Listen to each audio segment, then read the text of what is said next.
Let's talk about getting your buttercream smooth. Today I'm going to be working with an American style buttercream, which is confectioner's sugar based. There's a different method to smooth that than Swiss meringue buttercream. I love Swiss meringue buttercream. Did I say I love it? I love it. But you have to use a different method in getting it smooth because one crusts and one doesn't. So what I'm going to start with is just several layers of chocolate cake. I've got a gold cake circle here, and I put a little bit of buttercream icing down to help adhere it to the board. That way it doesn't slide around when we're icing our cake. And just kind of turn it around and make sure it's nice and centered. Now, I do like to layer buttercream or any filling in between the layers, and then make sure you compress. You want to get any air pockets out of there ahead of time. Make sure you have a nice level cake. So what I want to do is start with an American style buttercream. And you can use, we like the CK brand here. You can use something you've made at home, but make sure you have a little bit of a thin consistency to it. We're going to do our crumb coat first. And you might know that as dirty ice also, because it does look dirty, and you'll see, especially with the chocolate cake here, that you're going to pick up a lot of crumbs. And that's fine. Like I said, this is the crumb coat. The purpose is to encase those crumbs so that it doesn't come through on your outer layer. So I just put a little bit of water in here. You can see it's nice and smooth and soft. It's not a stiff buttercream for this layer. So all I'm going to do, I like to use an offset spatula, and I put it on the back of my knife, and I'm just going to put plenty on there. You'll notice that I don't pick up my knife here. I'm not picking it up. The more you pick it up, the more crumbs you make. See those coming out? So instead of doing that, I just move my knife. See how it's tilted outwards in the direction that I'm moving?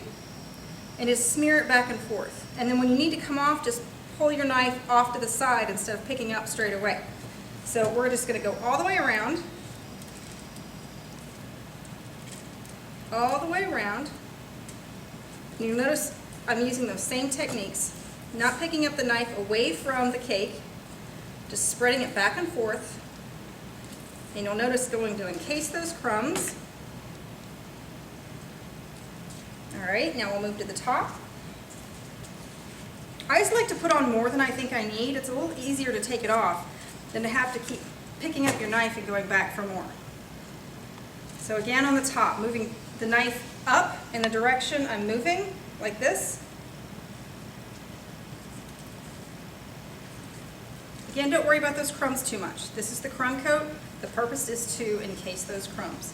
So don't worry here about getting it too smooth, just as long as you've got a nice coating sealing in the cake. So what we're going to do at this point is go put it in the fridge for a while, maybe 20 minutes, and it's going to let the buttercream set up. It's going to crust over a little bit, and then we'll go back and put another layer on.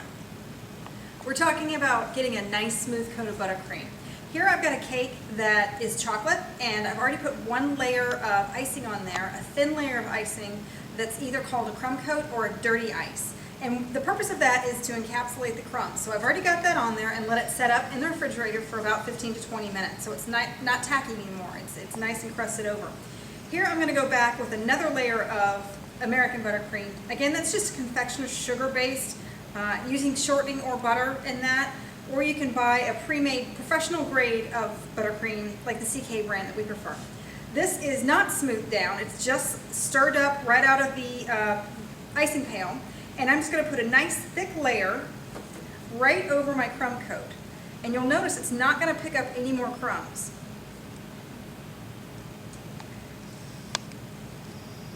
Okay, so I'm going to go all the way around my cake like this.